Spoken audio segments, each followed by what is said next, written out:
এবাৰ বৰপেটা জিলাৰ চেঙা সমষ্টিৰ কাছুমৰা যিখন বজাৰ মানে চেঙা সমষ্টিৰ দ্বিতীয়খন বৃহৎ বজাৰ সেই অঞ্চলৰ খহনীয়া অঞ্চল পৰিদৰ্শন কৰিলোঁ।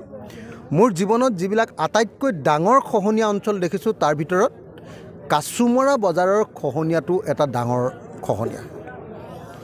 আচলতে কাছুমৰা বজাৰৰ চেঙা সমষ্টিৰ কাছুমৰা বজাৰৰ ইমান ডাঙৰ খহনীয়া হৈছে আৰু তাৰ পাছতো যে চৰকাৰে কোনো আঁচনি লোৱা নাই এইটো বৰ আচৰিত কথা। আজি মহজৰা বুলি আৰু এটা ঠাইত হৈছে মহচৰা হয়নে?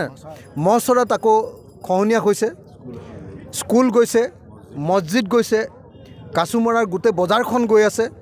তো ইমান ডাঙৰ খহনীয়া হৈছে, ইয়াত AIDFৰ বিধায়কজনে কিন্তু আমি উপস্থিত হৈ ৰাইজৰ লগত লগ লাগি চৰকাৰৰ লগত কথা পাতি এই গৰাখহনীয়া সমস্যা সমাধান কৰাৰ কাৰণে কোনো ধৰণৰ আগভাগ লোৱা আমি দেখা নাপালোঁ। ৰাইজে সকলোৱে AIDFৰ বিধায়কজনক নিন্দা কৰিছে, ৰাইজে সকলোৱে বিজেপি চৰকাৰৰ প্ৰতি খং প্ৰকাশ কৰিছে।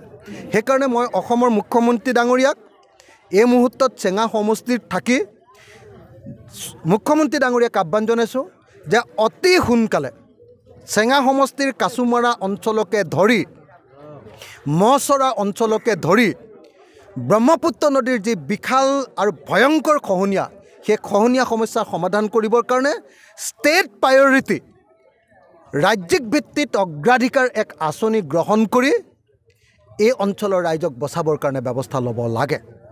ব্ৰহ্মপুত্ৰ নদীৰ এনেকুৱা ভয়ানক খহনীয়া মই জীৱনত কম দেখিছোঁ আৰু ইমান ডাঙৰ খহনীয়া হোৱাৰ পাছতো যদি চৰকাৰে কোনো ব্যৱস্থা নলয় তেতিয়াহ'লে বিজেপি চৰকাৰখন যে মানুহৰ চৰকাৰ নহয়, বিজেপি চৰকাৰখন যে অকল সাম্প্ৰদায়িক চৰকাৰ, এই চৰকাৰে যে মানুহক লক্ষ্য নকৰে এই কথাটো বুজিবলৈ বাকী নাথাকিব।